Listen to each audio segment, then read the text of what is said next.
Live, yeah. Okay, so we'll wait up for a bit. Yeah, we have started actually now. Should, uh, you want me to begin? हाँ हाँ start करो बिंदास. Oh, okay, cool. All right. Just 1 second. I'm loading up the YouTube page.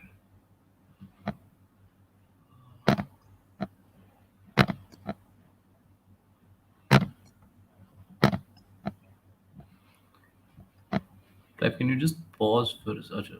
1 second. I think we have Gurkira trying to join in. अच्छा I'm ठीक gonna है. I'm gonna share the StreamYard link with him. ठीक है. Perfect. 1 second.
और कोई है? Like how long will it take?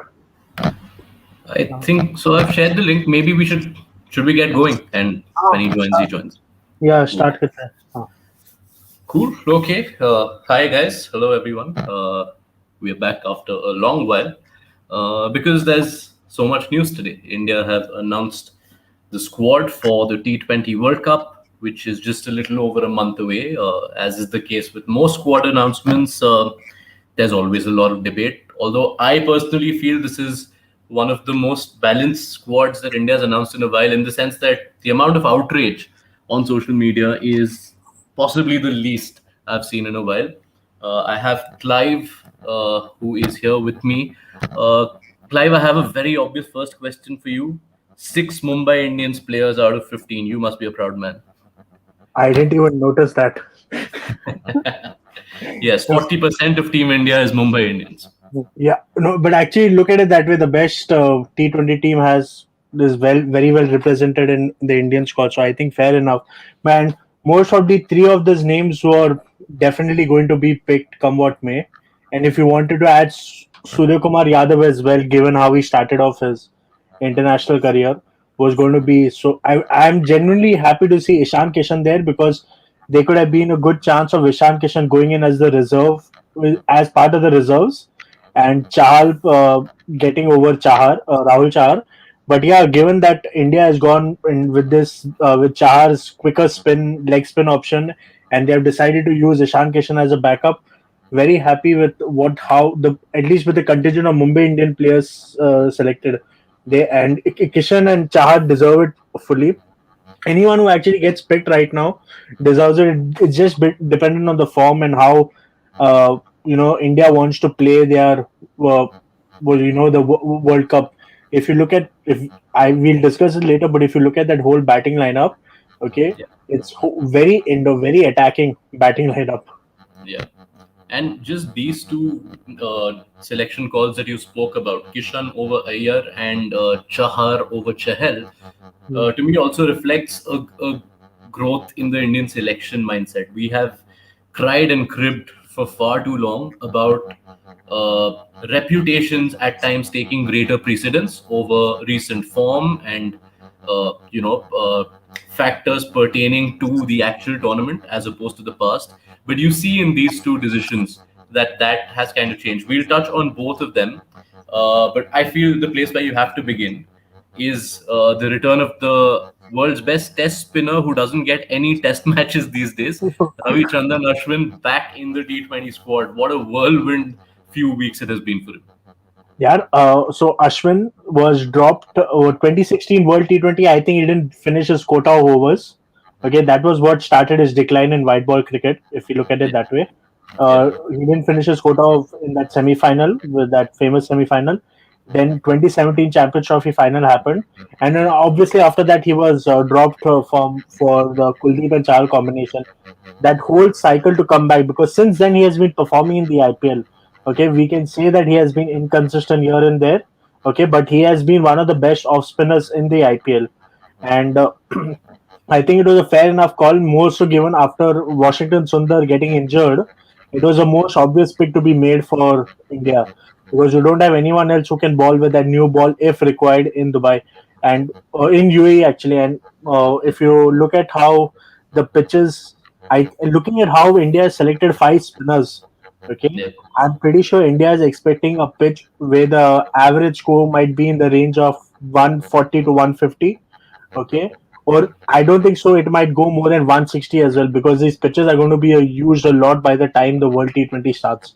So Ashwin is a great bowler to have on such kind of pitches, and obviously he has the smarts to pull off his smarts to counter any batter or batting lineup against him. Yeah, and I feel it answers three distinct queries for the Indian team. There have been some questions around the fact that, I mean, if you've not very intently followed what Ashwin has been doing and developing in the last few years away from the Test game, when he's been away from white ball cricket, at least from an India lens, you can ask that how is a guy who's not played limited overs internationals in 4 years is back in the squad. But there are three things I feel, Clive. One is, like you mentioned, in the absence of Sundar, you didn't have any other spinner who is a short power play bowler. So not only do you get a spin, but it has a two-pronged effect. Not only do you have a spinner who can bowl in the first 6 overs, that automatically helps you save the gold dust that is Bumrah. You can automatically save more Bumrah overs for the period where you want Bumrah. And Mhm. I feel this could be the real clincher. Uh, who are the two biggest threats for India in this tournament? Who are the two tournament favorites, so to say, along with India? West Indies and England. You know that both their lineups, in England's case, there will be at least two left-handers. In West Indies' case, there'll be at least three, maybe four left-handers. You Yes. can't possibly be going into a tournament where your two biggest challengers have so many left-handers without a single off spinner in your squad. Definitely. That is a good point to be made. And my question is, okay, do you see Ashwin playing any part in the group stage? Okay, like I think he might play a prominent part in three of the five matches. He'll play against Pakistan, he'll play against New Zealand for sure, and then I will be a toss up against one of the remaining three matches or countries we play. Might be Bangladesh or Afghanistan or whoever is the other qualifier. Yeah, I think one out of Bangladesh or Sri Lanka will definitely land up in this group if they qualify Hmm. from the first stage. And yeah, the thing with Ashwin is, as you know, someone who's joined this conversation quite frequently in the past, our friend Himanish has written what has to be one of the most fascinating pieces on Ashwin, right, which was up on Cricinfo earlier this week. Which, to anyone listening, if you want to read anything about Ashwin and be fascinated just around spin bowling, around Ashwin, around everything, it's a must read. So please do. Um, but what, Clive, Ashwin's entry, we were talking about 2017, right? So in 4 years, life has gone full circle. Ashwin and Jadeja, after the 2017 Champions Trophy, were axed from the limited over setup. In came Kuldeep Yadav, Yuzvendra Chahal, absolutely nailed it in limited overs cricket for 2 years leading up to the ODI World Cup. But Yeah. you'd seen ever since that there was a decline in fortunes. There are some people asking, is it harsh on Yuzvendra Chahal? But tell us why, if it was going to come to Chahal versus Rahul Chahar, why Chahar has been picked for now. Cheher has been picked because he's a quicker bowler. Okay, and the thing is, Rahul Chahar is more attacking, and on these bigger surfaces, Okay, like we are going to play in Dubai and Abu Dhabi. And if India makes it all the way to the final, they're going to be playing all their games in Dubai and that one solitary game against Afghanistan and Abu Dhabi. And those are massive grounds to have. Okay, where Chahar's attacking bowling, okay, will bring in more aspects of dismissals against him. The batsman will obviously go to attack him, but being a bigger ground, they'll be forced to, like his quick pace is not going to help them as well. While Chahal is more defensive, okay, and to be honest, he hasn't been in great form for the last year and a half. Since the last IPL, he hasn't been in great form, and that is something very concerning. Uh, so for me, Chahar, it would have been a good. I would have been fine with anyone, Chahar or Chahal. But if Chahal was going in, I would have liked him to have that whole IPL backup. Now that we have Chahar in the setup, it's a good move to say the least. What do you think about that? Yeah, totally agree. And you look at recent form again, like I said, for the Kishan decision, which we'll come to a little later on. Yuzvendra Chahal has been on the downslide in T20 cricket. I don't think he had a very good start. He had a decent IPL 2020 in UAE, but this season in the first half that we saw, it was a tough beginning for Chahal. And on the other hand, you had Rahul Chahar, who I'm just opening up the wicket taking column. Yeah, Rahul Chahar was the leading wicket taker among spinners in the first half of the IPL that we saw. To have more wickets than Rashid Khan says something. 11 wickets, 7 games, economy of just 7. And Yuzvendra Chahal much lower on that list. Only 4 wickets from 7 games, almost 8.5 runs per over. So the recent form definitely did count against Chahal. And add to that the factors you said about playing in Dubai, bigger ground, used pitches by that point. It makes total sense to me. And What I want to ask, yeah, go ahead. one thing was, if you look at the Chennai leg where Mumbai played, and I think Mumbai won two of the two games which Mumbai won in Chennai against Sunrisers and KKR. It was on the Yes. back of Rahul Chahar choking those chases in the middle overs. Okay, and though you won't get similar pitches, Yeah. like you won't get as pitches as bad as that in Dubai or this, but you'll get similar pitches. And and let's be honest, we don't know exactly what kind of how bad the pitches will deteriorate by the time we get to the World T20. But even Yeah. if they're going towards the slower side, they're going to be more spin friendly. So having someone like Chahar over there is going to be a huge advantage, given how he can control your middle overs, okay, and how he won't let the game slip if you're defending, and he won't let the opposition as well gain an upper hand. So I think that is a very positive move on the side, for reasons which, like obviously he said, Chahal was because of poor form. And one thing actually not many people are discussing is that this 15 plus 3 which have been selected, this is just like one of the first category list. I've heard that all the teams have submitted 30 names to the squads for the Okay. World T20. So basically, what happens is that you can change your squad before October 10th. So if So you say anything happens, yeah, what? no? Go ahead. Go ahead. I No, was, I'm saying before October 10th, if there's any of these players, like we might be having some surprises with the selections, or surprise, we might be doubting some players not picked. They still have a chance if they have a great IPL and one of the 15 plus 3 selected. Okay, don't have a great IPL. okay. So you're saying in case this happens, there might be some curious injuries which come up, and people would be shunned out of the squad, Yeah, if not an actual injury. yeah, because England have announced that they're not going to pick Ben Stokes in the 15. They are going to name Yeah. tomorrow. Yeah, and they are going to keep it as late as possible. So I think India is also going to use that thing as well if they find someone not good enough. Because let's face it, like, can we talk about the non-selections which have happened at least in the batting side? Yeah. No Dhawan, no Shaw. Yeah. Okay, which is very surprising for me. Because especially I especially expected Shaw to be at least one of the backup guys. and not seeing him there was a bit surprising. What do you think? I mean, I'm a little torn on this one. I do see the benefit of both Shaw and Dhawan. I mean, Dhawan, the last IPL in UAE, completely turned the narrative, right? In fact, the last couple of IPL seasons, Dhawan has turned his own T20 narrative around. Although his T20 international form necessarily hasn't been that great, but maybe the issue here was that you anyway had an overflowing run of openers, right? You know that Rohit, Rahul, definite openers.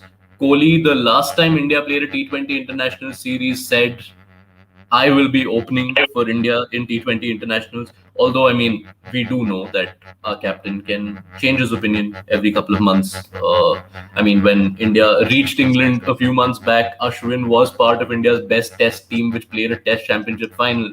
But now he isn't. So these things can change, and fair enough. So you have three openers there, and you do know that Ishan Kishan has been used as an opener, has been used in the top order.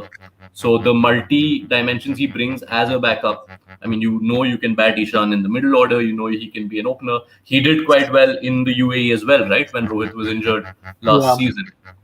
yeah. We've got Gurkirat who's joined us on the conversation. Gurkirat, hi, thanks for joining in, man. And we've just been talking about what everyone is talking about.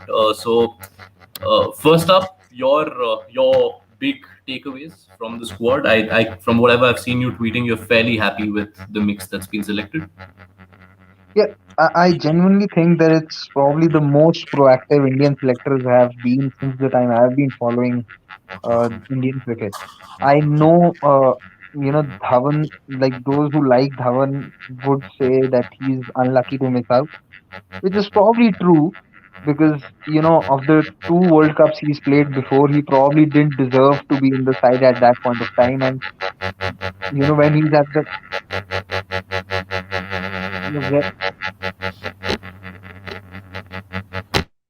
yeah, there's some disturbance. Yeah, now it's gone.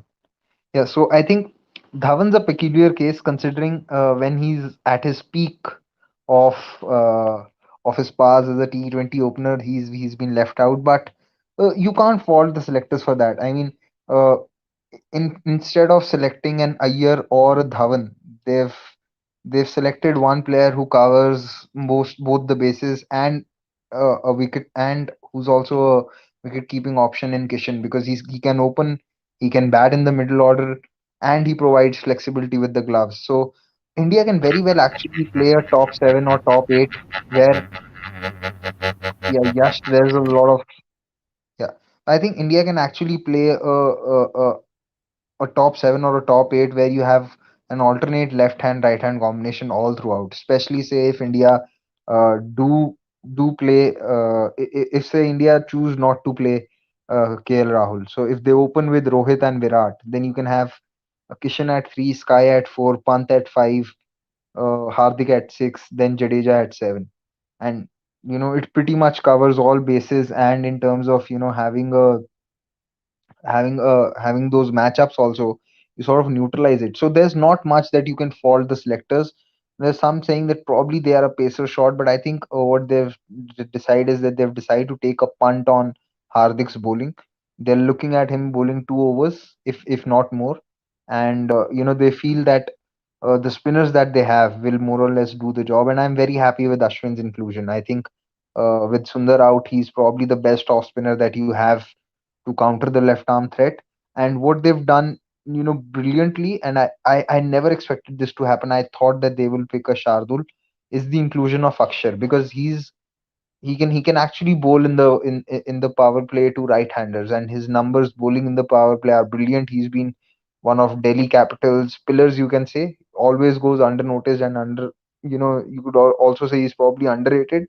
So yeah, very happy with the selection. I genuinely don't see anything wrong with it, honestly speaking. Right. Interesting with the Akshar bit. That was a question I meant to ask both of you. It would seem that Jadeja is a sure shot in the first 11. And I know that there is a big difference. I mean, Akshar qualifies into this team as a pure bowler with his with the way he performs with the ball in T20s, and you know that's not the case with Jadeja. Jadeja is not a short four-over lock-in, which Akshar is, as Gurkeerat pointed out.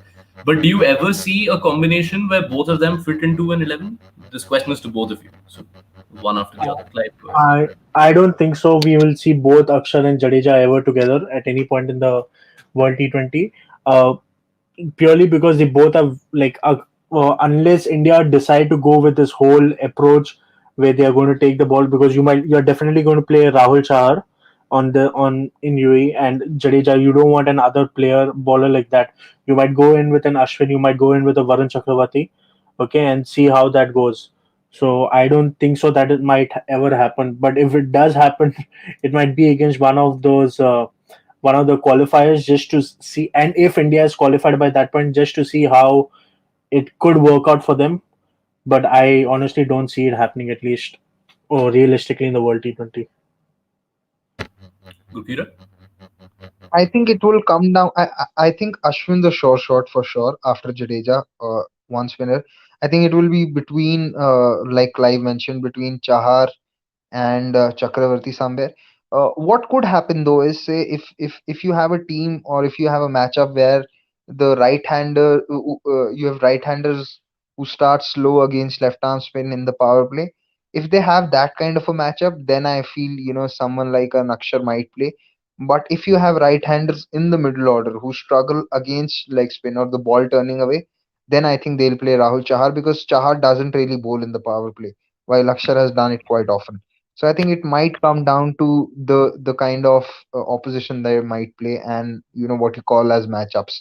But yeah, Jadeja's a sure shot because his batting's improved a lot, and I won't be surprised if at some point of time they even promote him just to counter the threat of the ball turning away from the right hander. So yeah, because Jadeja's definitely not a four overs bank. Uh, in T20s he actually goes for runs. It's only MS who can use him so well that uh, where he might not go for runs because what his strength is as a bowler in test matches where he's very consistent with his pace and everything, that becomes his biggest weakness in the shorter format because he becomes easier to line up. So I think it would always be between Chahar and Akshar depending upon who the opposition is. Yeah, interesting that Gurkeerat in the same answer brought up MS and brought up middle order batters who can't face away turning spin. But we'll save the mentor for a little later in the conversation. Um, what I think is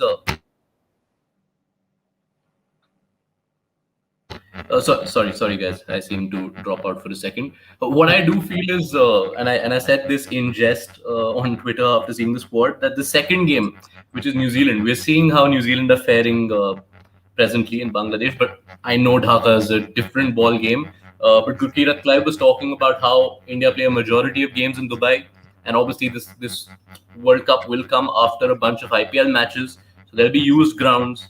Dubai is a bigger ground in terms of dimensions. I feel like New Zealand, there is an off chance to unleash 16 overs of hell in the form of spin. Go all out, play a Bumrah, play four spinners, load it up. I mean, I know it sounds outlandish, but I don't know. I feel like it'll be a fun thing to see at some point in the tournament. Or like Clive said, maybe later on in the group stage when if you have already qualified. I think that's why we have MS Dhoni as mentor.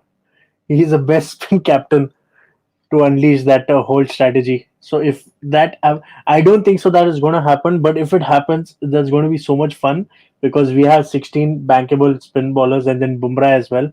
So yeah, but well, like I I don't know how much are we for, because I our spin is very loaded. I think our spin every department is basically covered.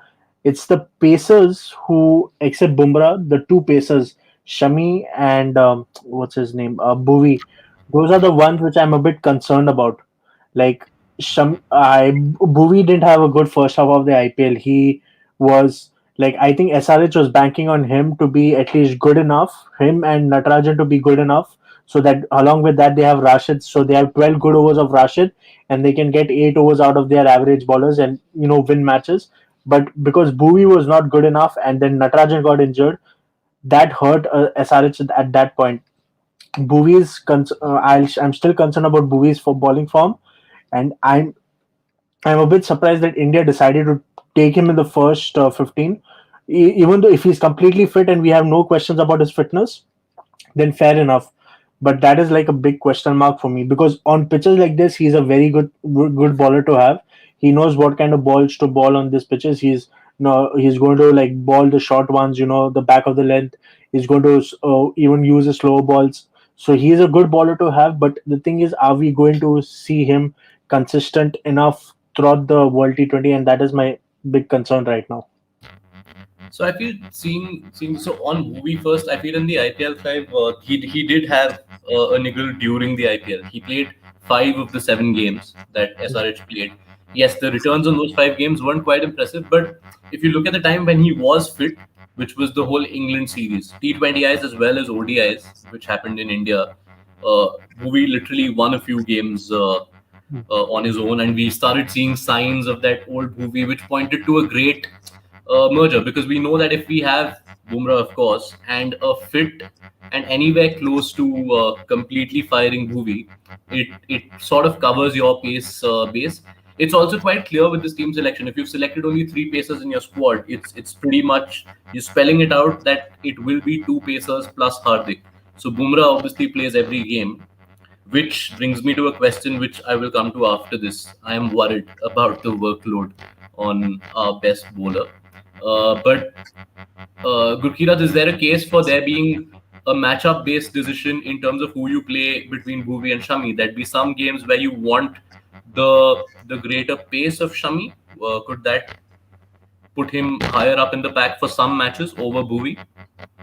So, I, that I think I still think that despite Bhuvi's poor form in the first half of the IPL, if he was fit, he was the second pacer considering his experience and just the smarts that he has about his bowling.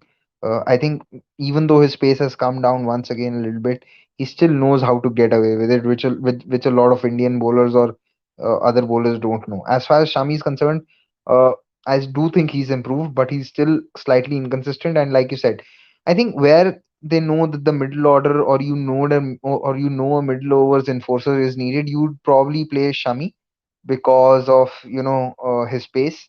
And but I think if India do play at Sharjah, what are the Indian venues? Are they playing a game at Sharjah or no? No, sadly, they're not playing any game in Sharjah. I'm very disappointed in that. Okay, okay.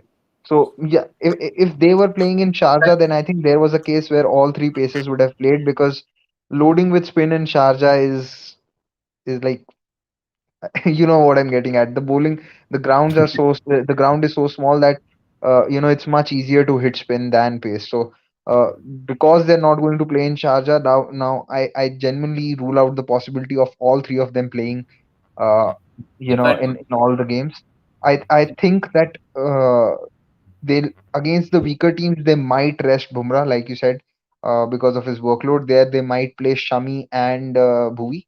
And I think when they have to play someone like a West Indies, then they might play Shami ahead of Bhuvi because you need someone who can bowl short at the likes of Russell and Pollard. And Bhuvi with his pace, I don't think can do that. So that is where I think Shami will get the nod.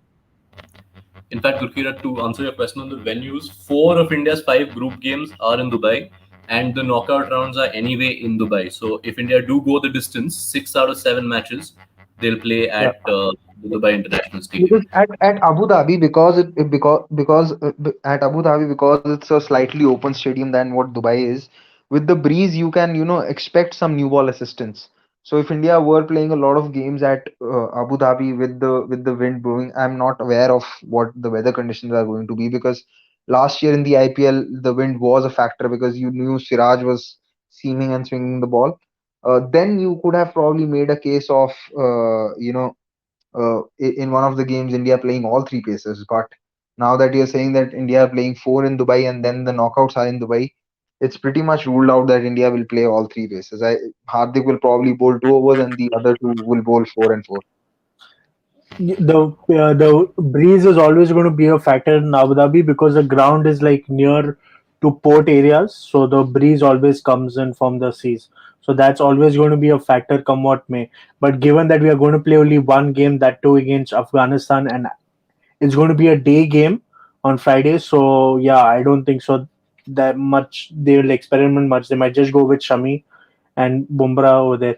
Whereas, and Yash pointed out about workload. If India really cares about Bumrah's workload, they should let Mumbai win a lot of games, seal their qualification by the 11th match, and then we rush Bumrah.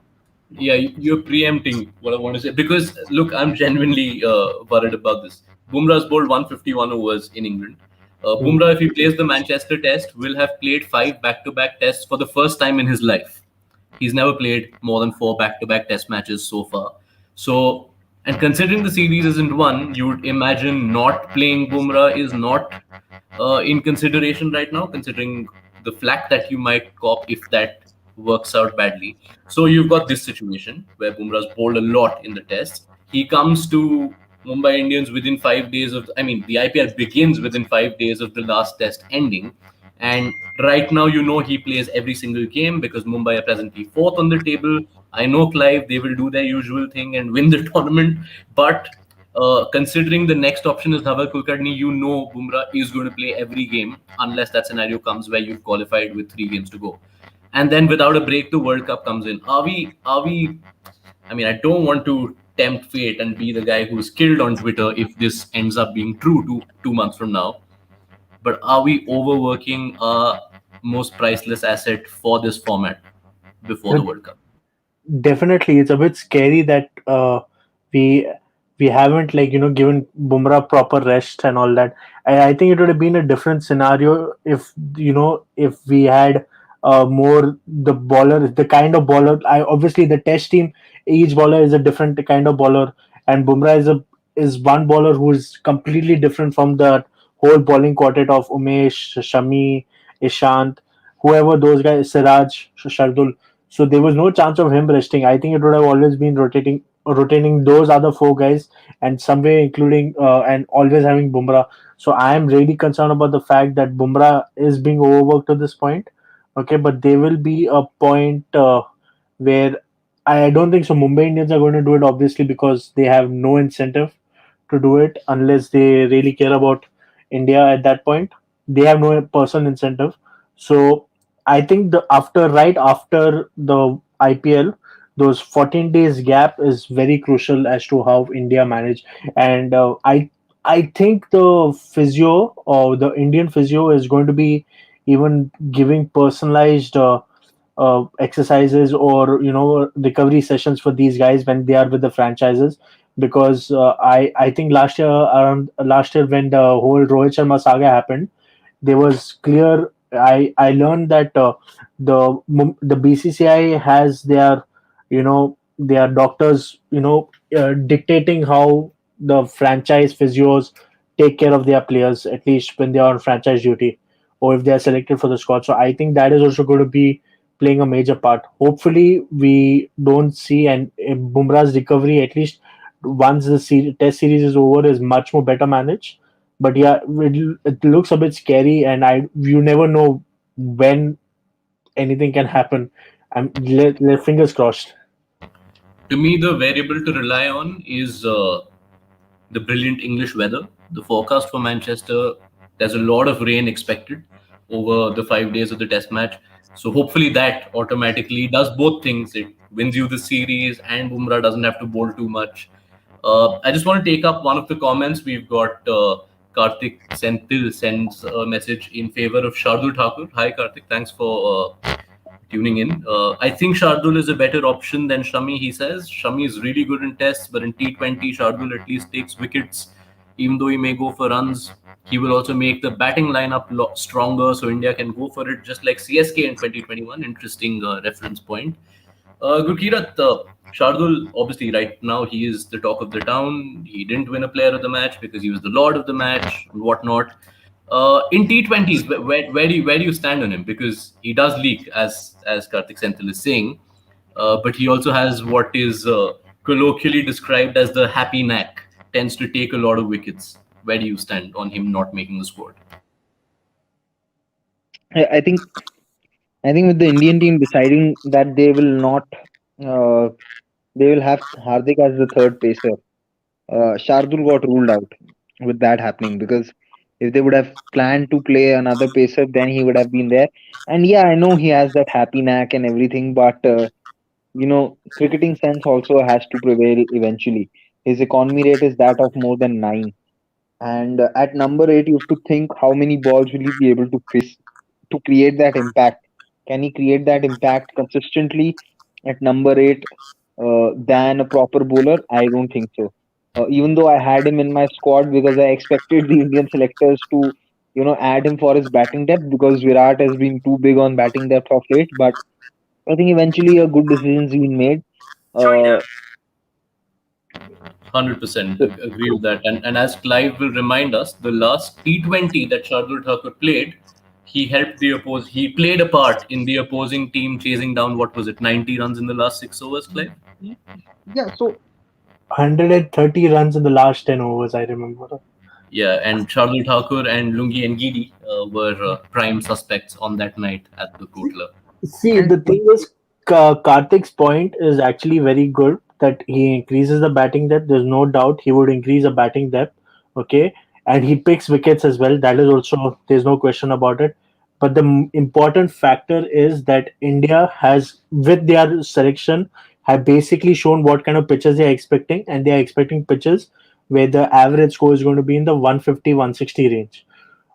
Okay, do you think India would be willing to take a punt on a bowler who goes for runs in such a low scoring match compared for the normal T20 era? Okay, I don't think so. They are going to take that risk. You don't want to be chasing 170, okay, 180 on in grounds like Dubai where you might just get stuck in a chase, and just because you wanted to have a bigger batting depth, because your bigger batting depth might not be able to save you all the time. And I think on this slower pitches you'll be requiring more defined batsmen. More, that's why Kohli is more important. That's why KL Rahul becomes more important. Rohit becomes more important, because they are classical batsmen. They know, they have their strokes. They know to play. They play spin well. They have their strokes. It's not going to be all hit and gloom for them. They can't defend on attacking. That's why we might see a Pandya struggle. We might see a Punch struggle here and there.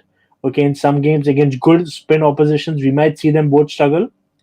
Okay, but that this is where our top four is going to be very important. So there's no, I don't think so. Shardul's, even if you pick him for batting, that I don't think so he's going to make much of an impact by the time he does come into bat, like Gurkizat said. Yep.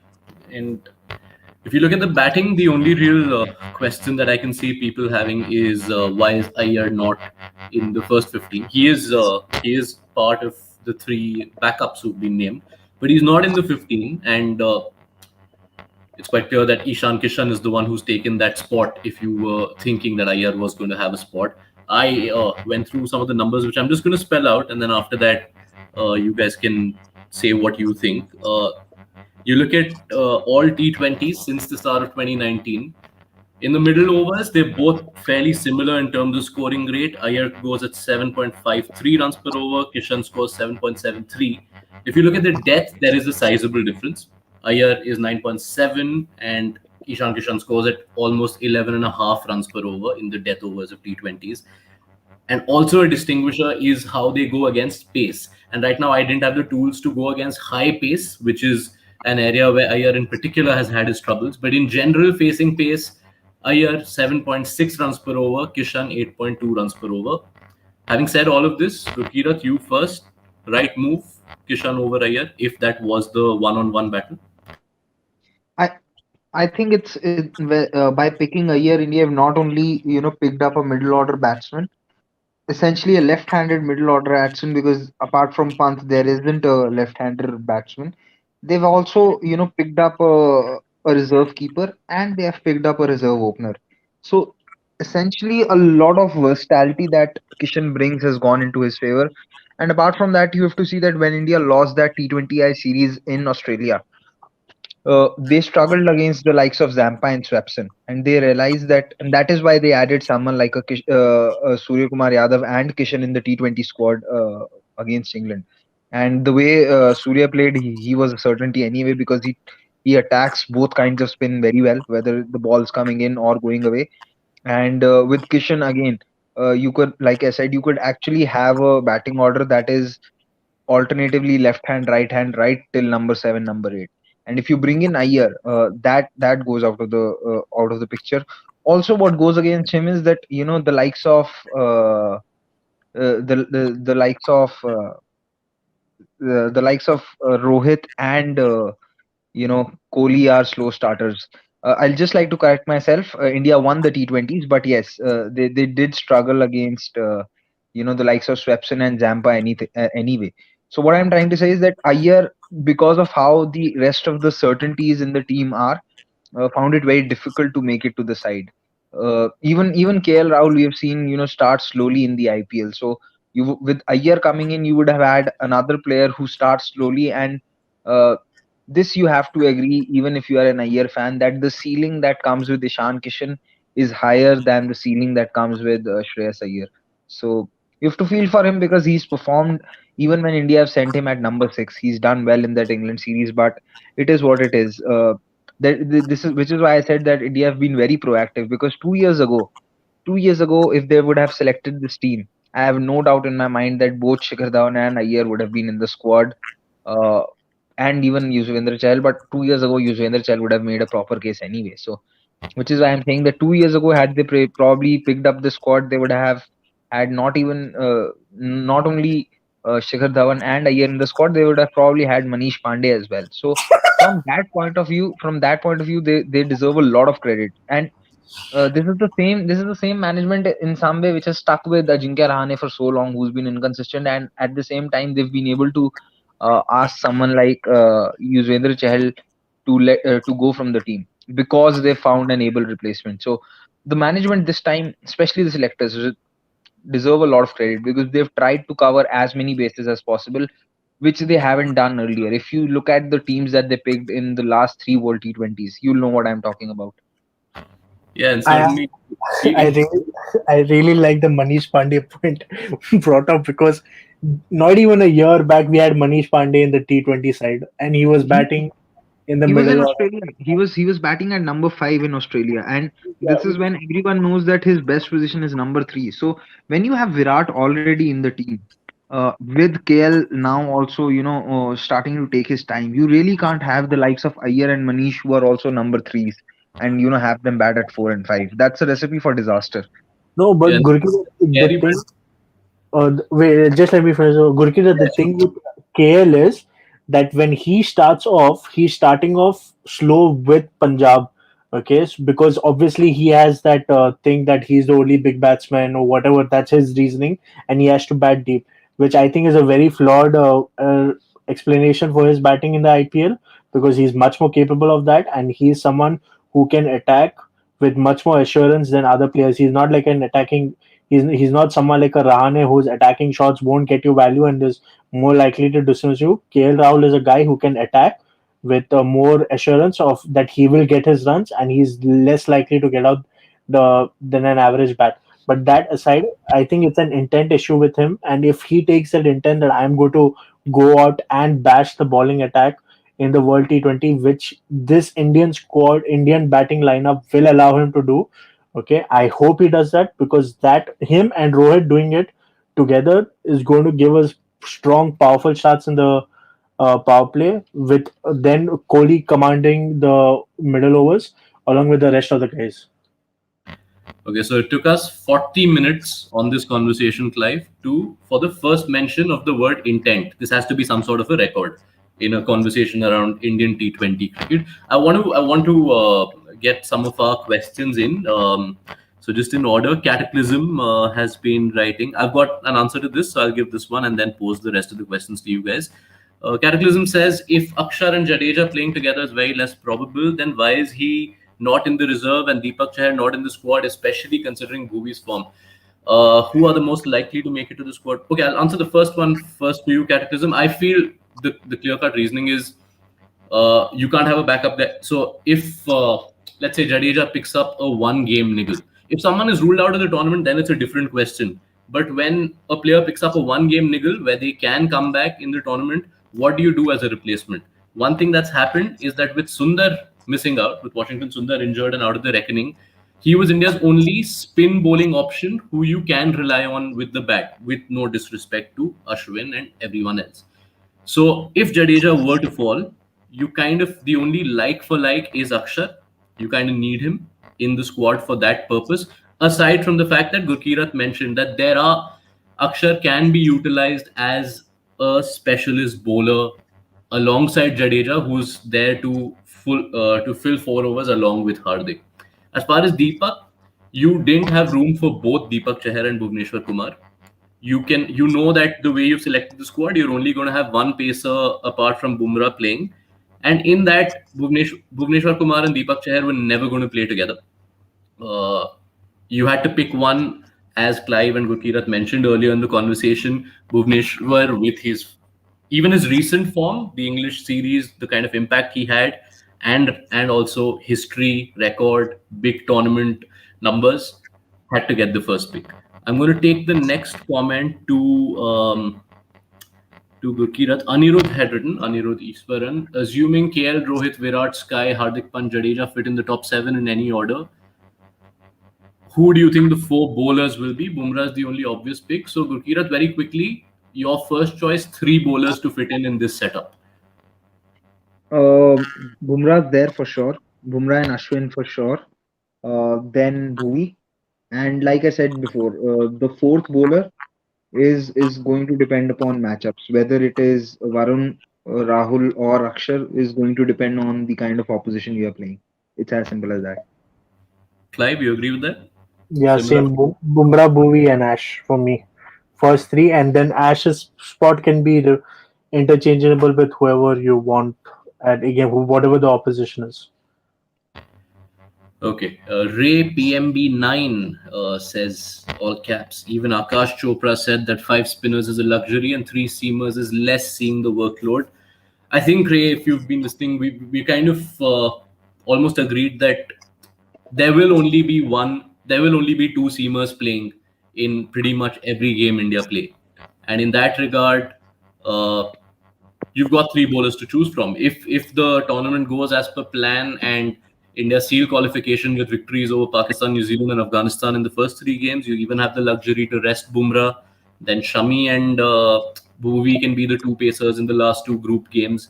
So I feel we've addressed this a bit, that the strategy is quite clear. They have a certain expectation with what the conditions will be, and that's why they've gone with this. And also the mix with the spinners. It's not just that they've picked five to show a big number.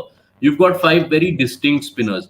In that, also, I'd say it's more 4.5. Jadeja, now, is in the T20 side. He's improved his batting at a level where he walks in along with Hardik as the 6 and 7 who give you 4 overs and who give you death overs hitting.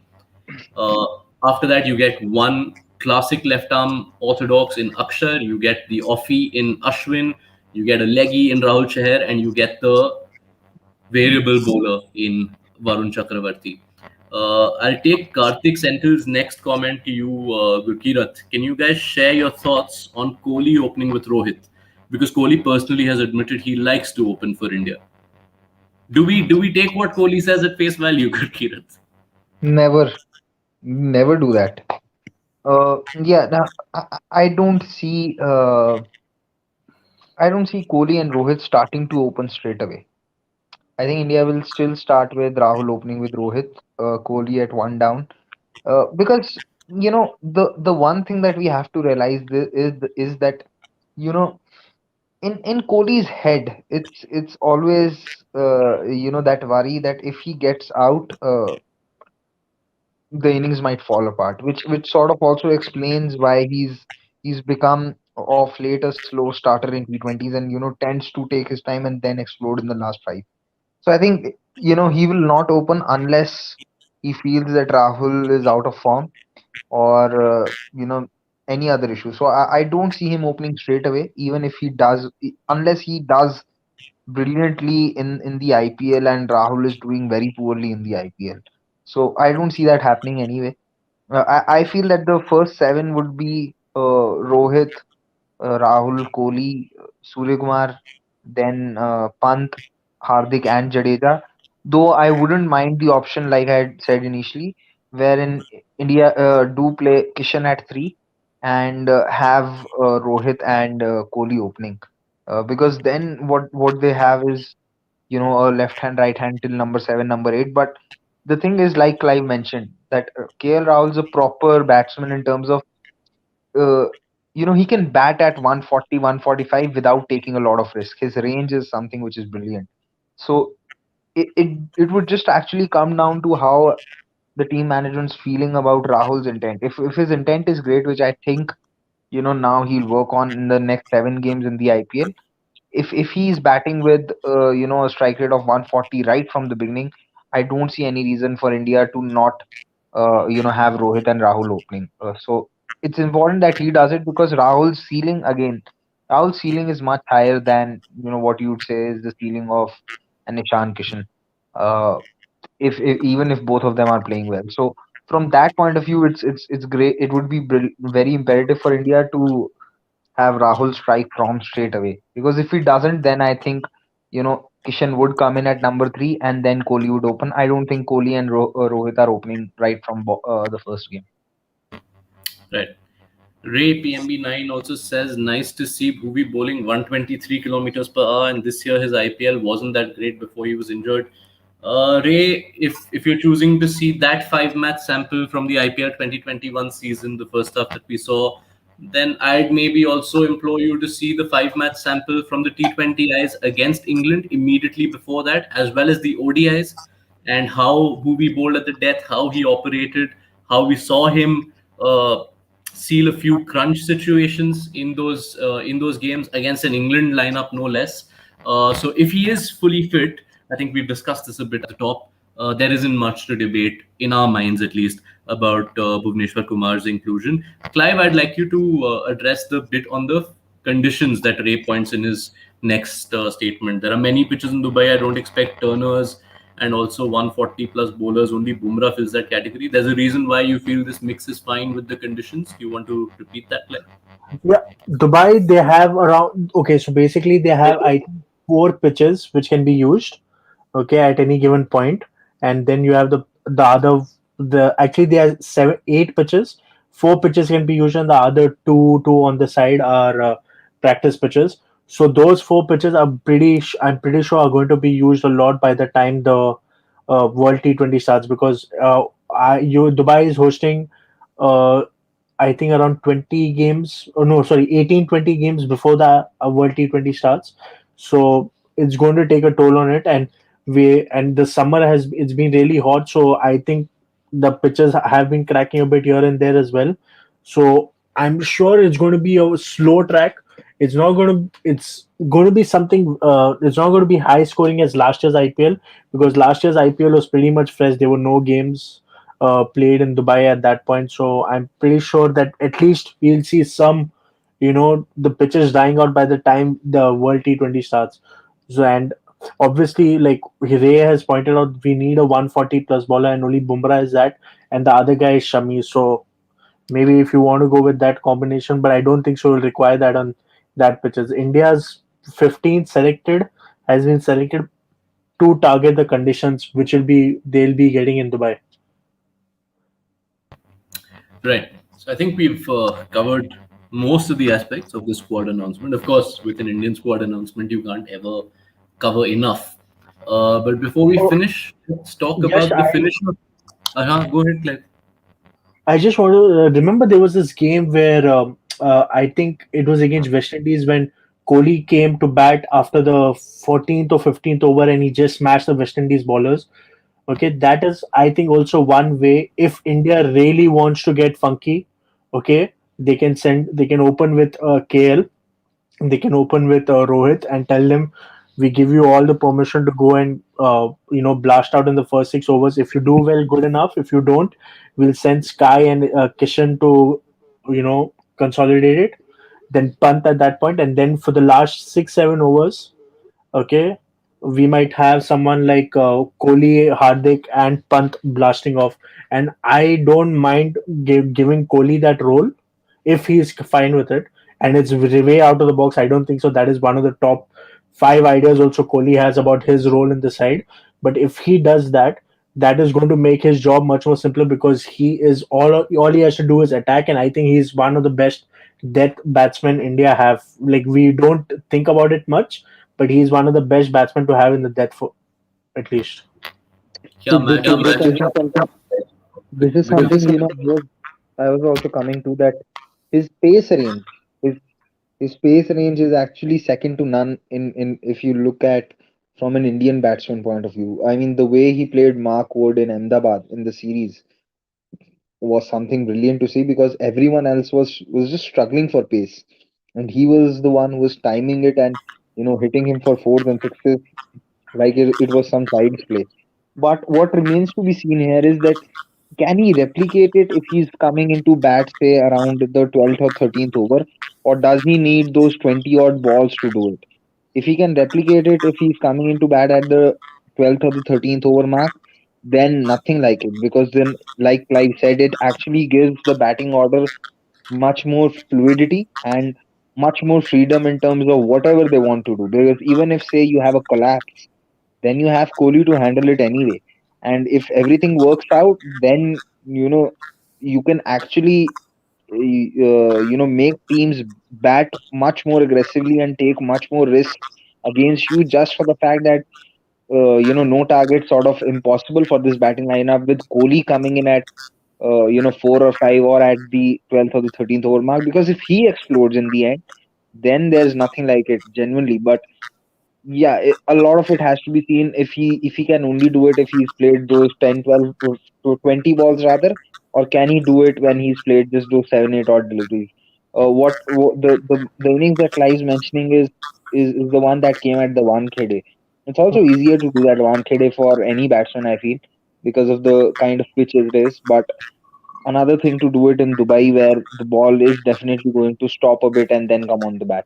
Mm, Yeah, and I'm actually glad Clive brought up that game because it was a pretty relieving game for any Indian fans, for all Indian fans of this generation, because we obviously remember the last time India had played West Indies at Wankhede, the game that gave the world cricket 2.0, thanks to one knock of 40 runs from a person who's much talked about these days in Indian cricket.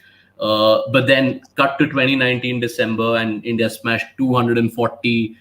Rohit and Rahul with a 130 run stand in 11 overs, I think it was. And then obviously the knock that you guys pointed out, Kohli coming in after Rishabh Pant. Pant failed in that game. he's got Where a duck, every, right? yeah, yeah, Pant came in at one down when Rohit got out. He got out for a duck, and he fell to Kieron Pollard. And then in walks On the Kohli. boundary, first ball duck. Yeah, and then in walks Kohli, 17 not out of 29 balls. If we see one or two of those kind of knocks, and if we see Rohit, Rahul, Kohli bat anything like that at any point through this World Cup, we'll probably have had a good campaign for India. There is a question that Cataclysm poses, which I think is a decent wraparound question. If you were to have, Before yeah, that, there's someone who I don't know what kind of evil this is, but can Dhoni play if 8 players get injured? I, Bye, please. Okay, we don't want injuries. Okay, we don't want Dhoni. He's retired. Let the man mentor our team, please. and all the quotas are filled. Huh? Like there are three wicket keepers. There are a few players who don't play spin very well in the middle overs. There are a few finishers of the old Dhoni mold. And अगर झारखंड कोटा चाहिए उसके लिए भी ईशान किशन है भाई. Dhoni mentor है रहने दो. It's good. No, but I also don't understand why Dhoni's been made mentor. It comes as a huge surprise because if you look at it, Dhoni's been someone who's had so much of media scrutiny on him for the better part of his career that I felt that once he calls it a day, he would just move away from it. And and he still has a lot of workload on him when it comes to Chennai Super Kings. So why would he take up the role of mentor or be asked to be a mentor is something that I at this point of time can't make any sense of. I genuinely can't. Maybe they're thinking that okay, if he's there, that the so-called choke that has happened in the last six tournaments might not happen. But yeah, I mean it's really hard to make sense of it, honestly. You need someone to listen, right? Like you need someone who can make Kohli understand if he's wrong, right? So we need Dhoni for that. Yeah, Yeah, maybe, and maybe.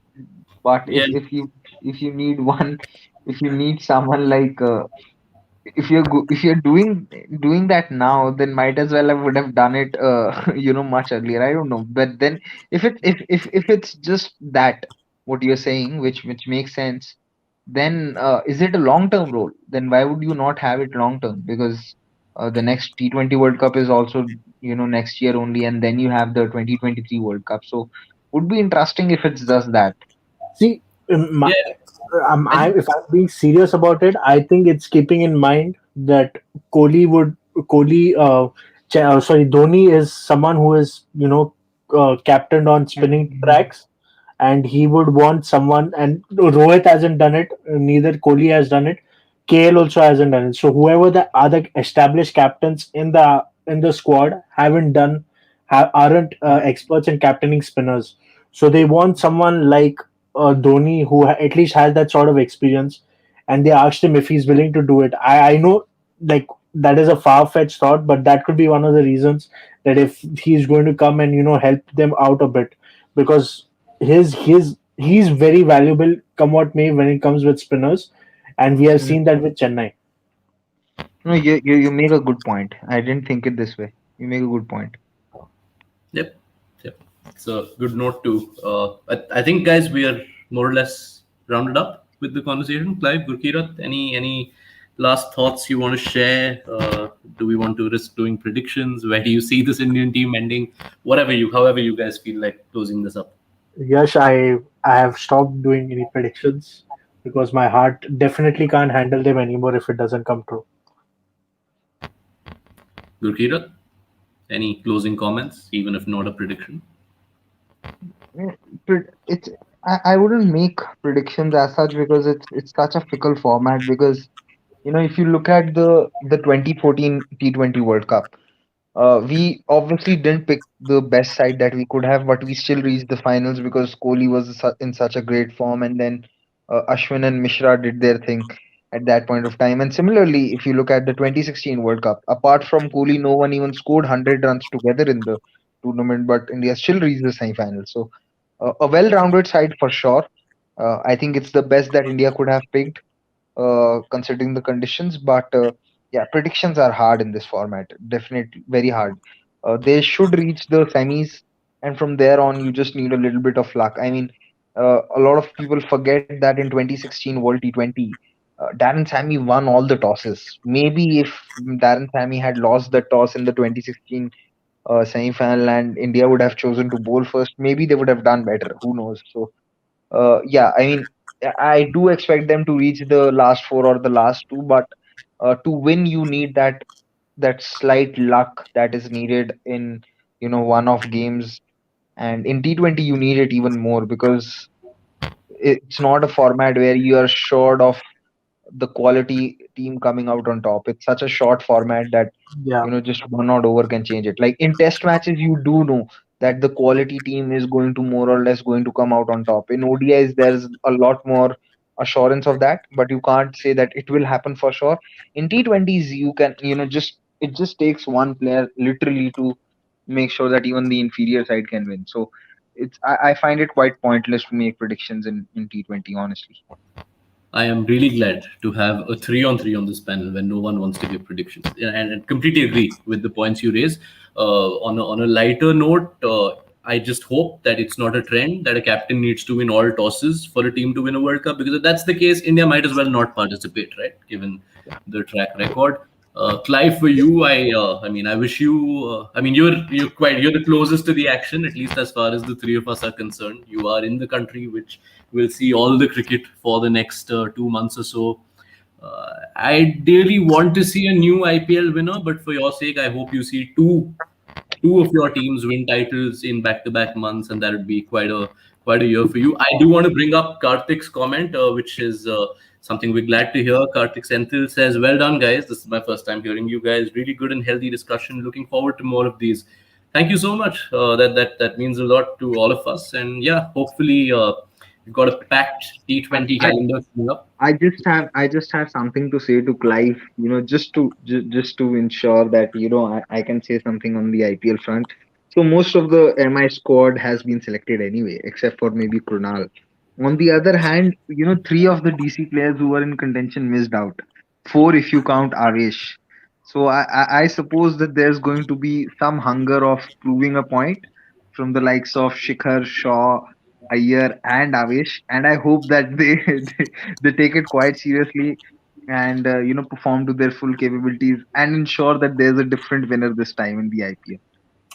And since you brought that up, Gurkirat, a third factor from the IPL, which I'm really pleased about with this squad selection, also ensures that a lot of people who get millions of views talking about how Kohli forces RCB players into the squad will at least stay shut for a couple of months. Virat Kohli is the only RCB entrant in this squad, uh, and yeah, it's a good mix. I did point to the same thing, Gurkirat, when I mean, if Clive is here, we begin with Mumbai Indians generally, and 40% of the squad is Mumbai Indians. So, Clive, I'm hoping, yeah, yeah. I honestly didn't notice it. I swear to God, I didn't notice it.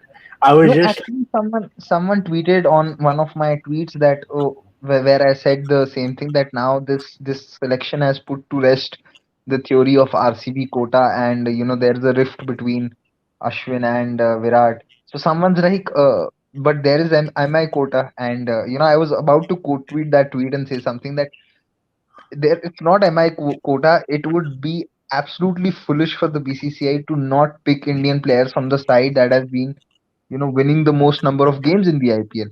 How is that? That's not an MI quota. Because Clive is here and I want him to be happy, I'd say it's probably the champions quota that they are picking, and hopefully, you'd hope that five or six players from that champion team do turn up and ensure that there's a trophy after 14 years in the format and 8 years globally. the funny thing about the quota system is when Pakistan announced their squad, even Islamabad United had the most representation in that squad. Okay, Yeah, and then people were like Islam, like okay, they had a quota, and I was like, okay, fine, fair enough. Like that has been something which has always been constant with Pakistani squads for a while. But I've noticed like both my sides have like massive representation at the World Cup. but it, Yes. it makes sense, no? The team that has been doing so well in the tournament, Yeah, of course, you'll have more players from that side. It makes sense to have it. yeah, definitely. Like, and obviously Sundar would have been in this. The Sundar would have been part of this, right? If he was, unfortunately, I don't know what his injury was and how he got injured, but he missed out just because of injury. And and I really don't think players are that. These guys at the end of the day are professionals. They are playing to win matches. They're not playing to fulfill friendships and all that. I don't really think when Cody is selecting batting for India, or when he's making a bowling change, he's thinking कि ये बंदा MI के लिए खेलता है, I shouldn't make him ball. Okay, this guy has plays for RCB, I should make him. I don't think so. That crap is going on in his head. He is trying to win India matches, and that is the most important thing. This quota thing is what fans make about it. Okay, and it's weird thing because after every 3 years, IPL sides keep on changing. So, what is the point of having like any favoritism and all that? In It is fun for a while, but it's a bit insulting to the players involved. in Yeah, defense of the fans, Clive, and I know that Gurkirat also shares a strong opinion on this. It's not so much the fans. At times, it's also a case of what is propagated by people who I don't want to name over here. In terms of how do they sell their stories and their shows without yeah, having an agenda. कि इसने Instagram पे unfollow किया, वो photo में उसके wife से दूर खड़ी हुई, ये सब ना करो तो धंधा पानी बंद हो जाता है. So I'd pin the blame more on the people who propagate that than necessarily for the sure, fans. for sure. Cataclysm, I know there was one question of yours that went unanswered, but like I said, we hope to do this a little more often. We are right at the cusp of T20 season. There is, of course, one test match which is of great interest to Indian cricket followers. As long as India don't lose a test series win in England for only the second time this century. Gurkirat, I see, has dropped out. I did mean to thank him. Clive, thank you. I Yeah. hope this is just the first of many over the next couple of months that we do. And thank you to all our viewers who tuned in and joined in with their comments and questions. Let's Yeah, wrap it. Gurkirat is back. Thanks, yeah. Thanks, Gurkirat, for joining us. No issues. Yeah, hopefully we will be back a lot more. It depends on my schedule as well. I might be at grounds for these matches. Hopefully, tickets will be out soon, very soon for the IPL. Acha, So Clive, we will promote the shit out of this with a on the ground reporter, Clive. So that works for us as well. yeah, Oh, yeah. Okay. Chalo. And Thank you, guys. whoever is watching, no. please like, share, and subscribe, and whatever is required for YouTube channels. Yes, Okay. and a shout out to Gurkira's channel here as well. Yeah, I will When leave I'll leave a link below. yeah, all Okay, right. thanks. Okay. Thank Thanks a you, lot. thank you, boys. See you around. Bye. Bye.